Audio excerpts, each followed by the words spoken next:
أهلا بكم مشاهدينا الكرام إلى هذه الحلقة الجديدة من مستقبل الطاقة. هذه ملفاتنا. الاستثمارات في الطاقات المتجددة تتجاوز للمرة الأولى النفط والغاز، لكن العقبات بدأت تظهر في الطريق. وتعرف على الدولة الأوروبية التي تنتج 100% من الطاقة من موارد متجددة.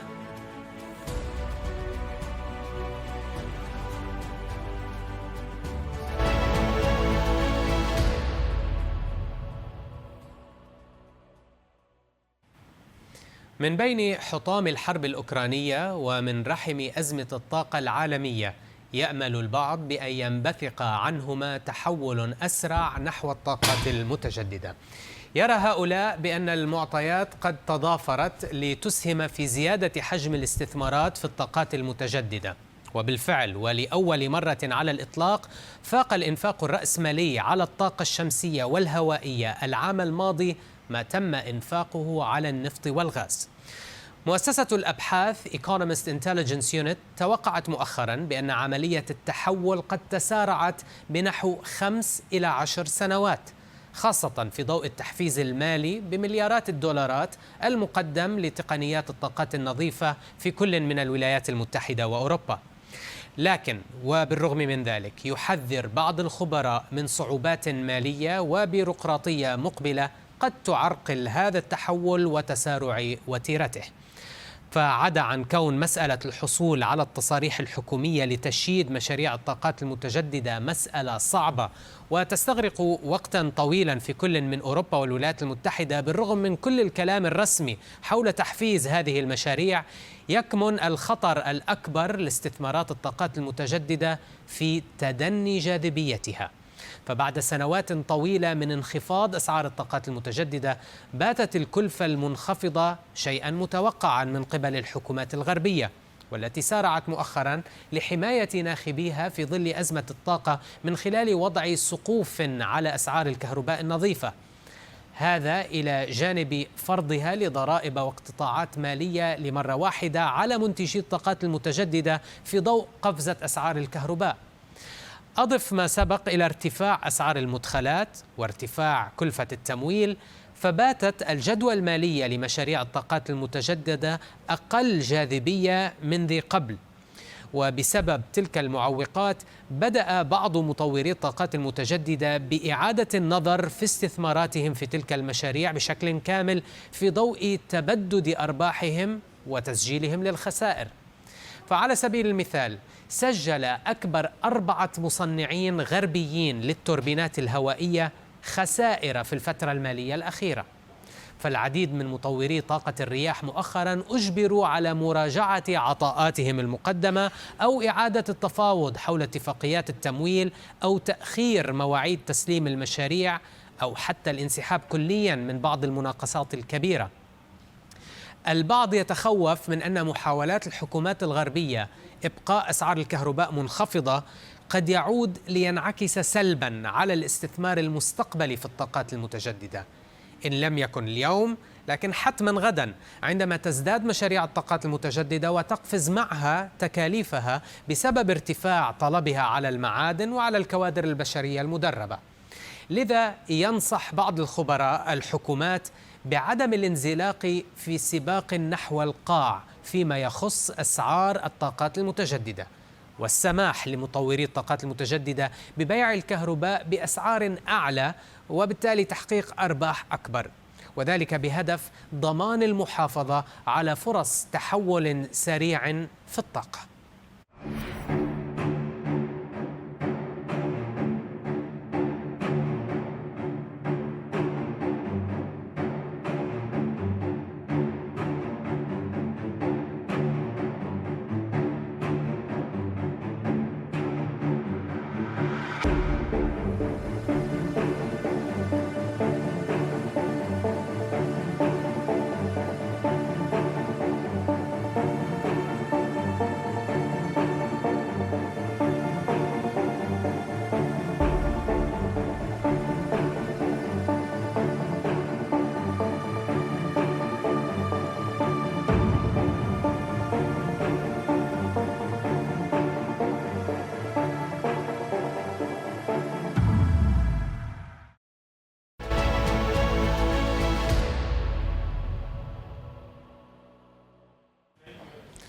ألبانيا دولة صغيرة في البلقان اتجهت إليها الأنظار خلال أزمة الطاقة الأوروبية لسبب محدد، هو أنها تعتمد بنسبة 100% في إنتاج الطاقة على الطاقات المتجددة، ومع ذلك لم تسلم من كامل تداعيات الأزمة، وهي الآن تتجه لتنويع مزيج الطاقة إليها بإنشاء محطة لاستيراد الغاز المسال. مستقبل الطاقة قابل وزيرة البنية التحتية والطاقة في جمهورية ألبانيا بليندا بالوكو، وسألناها عن تجربة بلادها في التوسع بإنتاج الطاقة المتجددة. لنتابع هذه المقابلة التي أجراها الزميل يحيى الرفاعي. Albania is a case study for the Europe because Albania is producing 100% renewable energy. So we didn't have any kind of problem with the Russian gas. But to the other hand, even producing 100% renewable energy, we are exposed in the international market of energy because we are obliged to import around 20% of the country needs.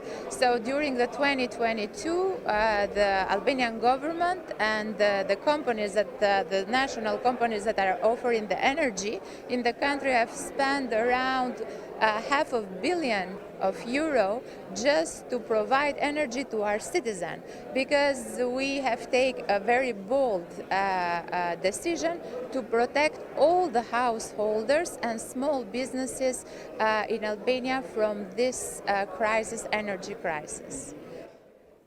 وما هي مستهدفاتكم للطاقة في ألبانيا بحلول عام 2030؟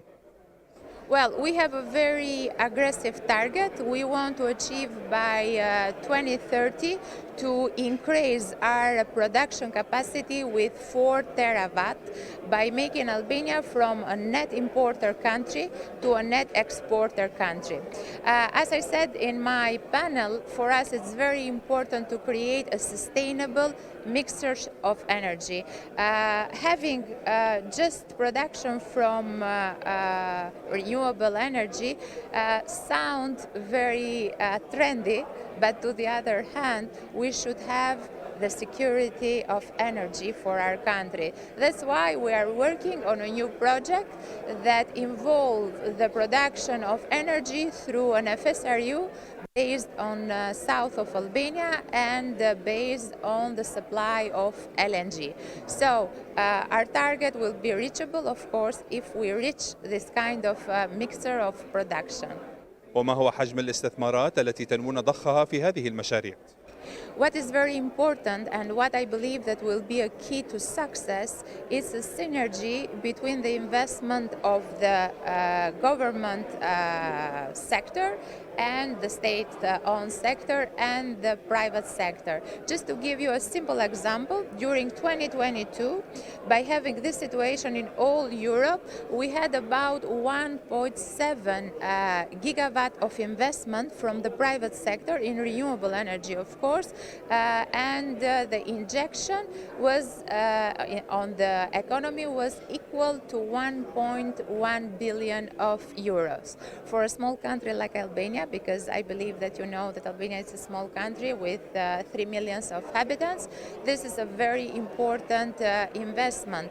And by coordinating and creating this kind of synergy between the sectors, we believe that in the future this investment will reach more than 20 billion of euros till 2030, which is our target goal to be reached. وكدولة تعتمد بشكل تام على الطاقة المتجددة، كيف تأثرتم بارتفاع أسعار المعادن بعد الحرب الروسية الأوكرانية؟ It's very complex now, the situation. It's not only connected to the energy crisis. We have a crisis that comes from COVID and then the post-COVID. And everything was connected with the high prices due to the big requests, to the excess of request of the market. So it's not only about minerals, it's about this terrible request of the market to have more construction of PV parks, more construction of aeolic parks. Of course, that have affect the situation and the sector, but to the other hand, the prices that are applied on selling energy are very appealing for the companies so they can balance these high prices of raw materials. I believe that 2023 will be a decisive year regarding, let's say, the sustainability of the sector, because during 2022 you cannot rely in any fact or any numbers, because have been a crazy year for energy for Europe and for all the world. نتوقف الآن مشاهدينا مع فاصل قصير نتابع بعده في مستقبل الطاقة. بعد سنة على اندلاع الحرب في أوكرانيا، ماذا تغير في مفهوم أمن الطاقة؟ نفتح الملف في مقابلة مع نيكولاس داهر، محلل الطاقة في شركة الأبحاث والاستشارات Economist Intelligence Unit.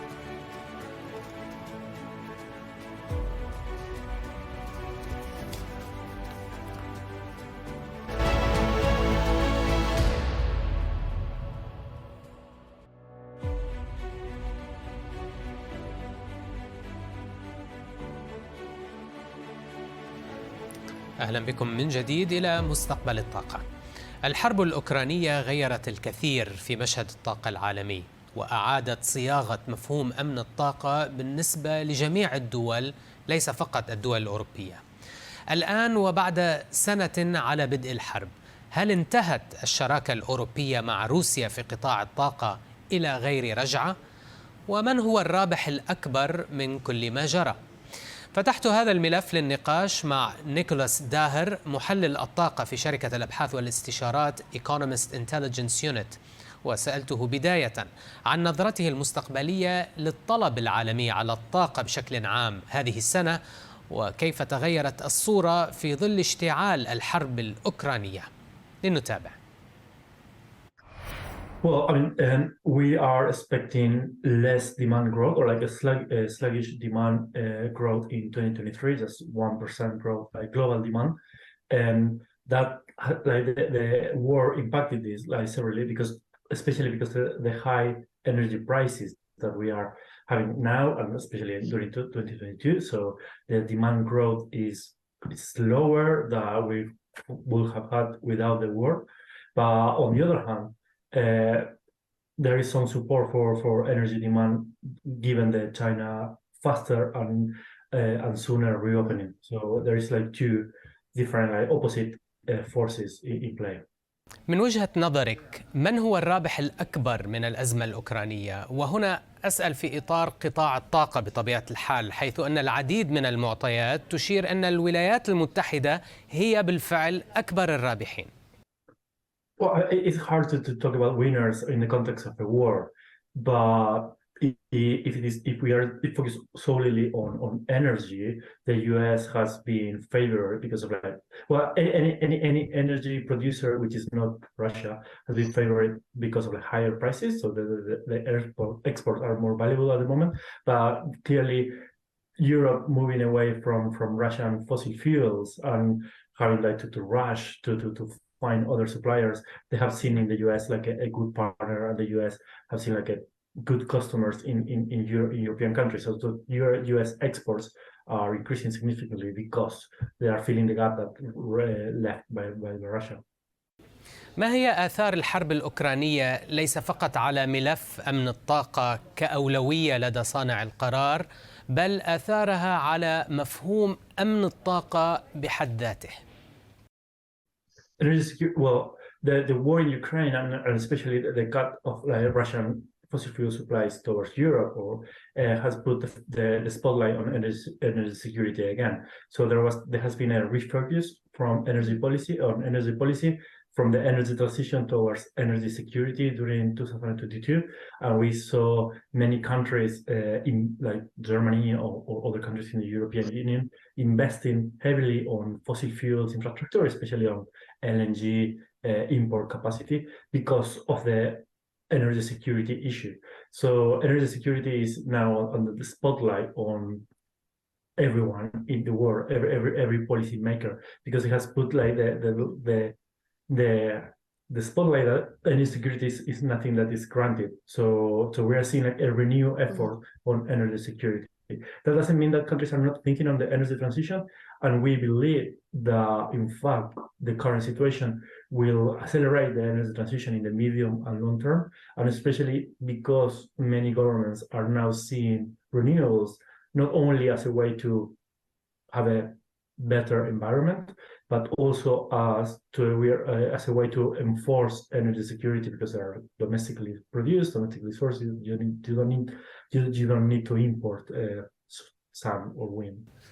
هل عودة الغاز الروسي إلى الاتحاد الأوروبي أمر غير وارد بتاتا مستقبلا؟ Well, the infrastructure is there, and Russia will continue being like an important gas producer in the long term, despite production will decline, and the infrastructure is there. And it is not our core forecast, but if we think about like a regime change in Russia and European countries trying to support this new regime, of course we could see the resume export from Russia to the European Union resuming, because the pipelines are absolutely there. But we don't expect that to happen in the short or the medium term. برأيكم ما هو حجم الاستثمار المطلوب عالمياً في النفط والغاز بهدف موازنة العرض والطلب مستقبلاً؟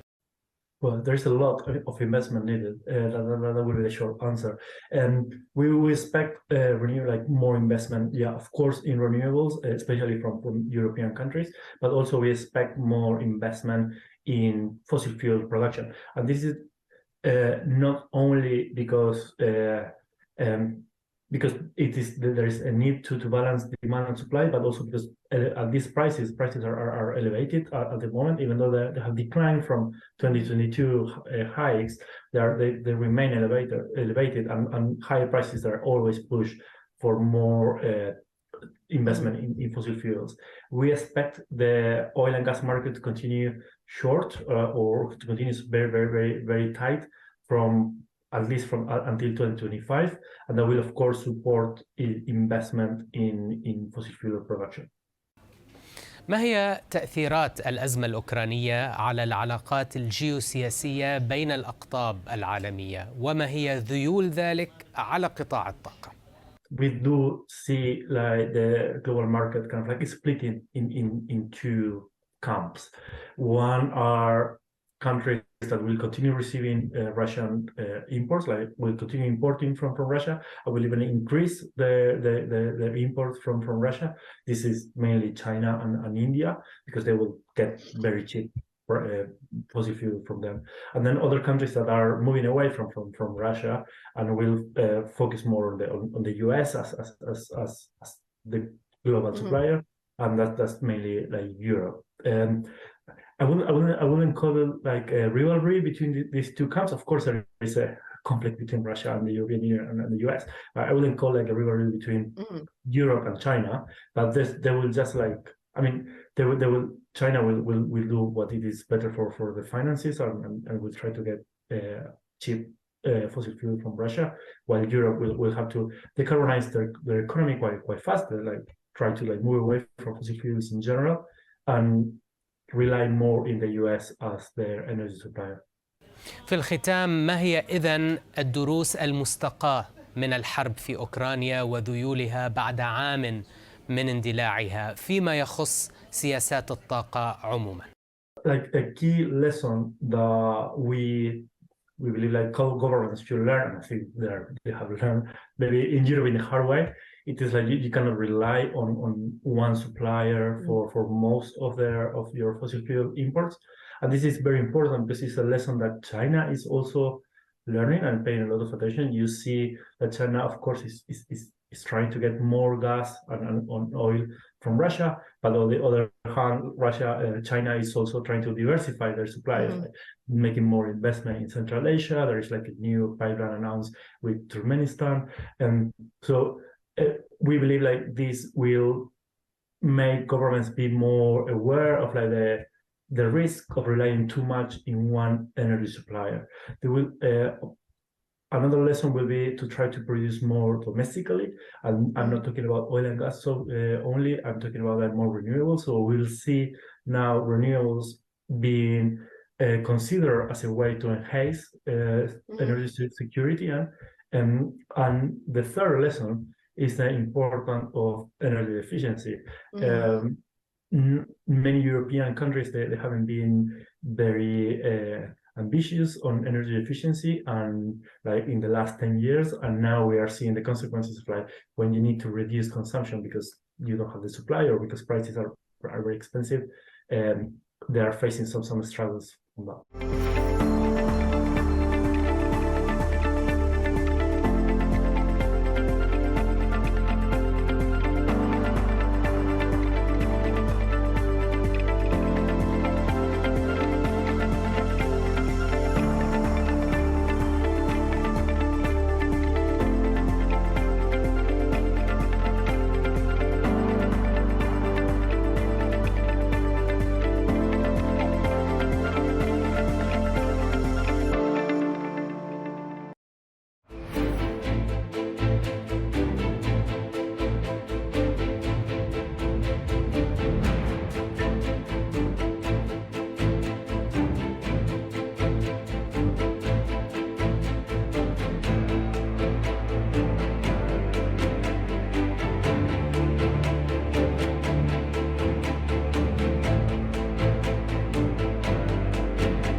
ومع بيانات عام 2021 مشاهدينا نأتي إلى ختام هذه الحلقة من مستقبل الطاقة. دائما تابعونا على تويتر تحت وسم هاشتاغ مستقبل الطاقة. يمكنكم أيضا الاستماع إلى حلقاتنا على العربية بودكاست. شكرا لكرم المتابعة، نلقاكم الأسبوع المقبل في نفس الموعد، إلى اللقاء.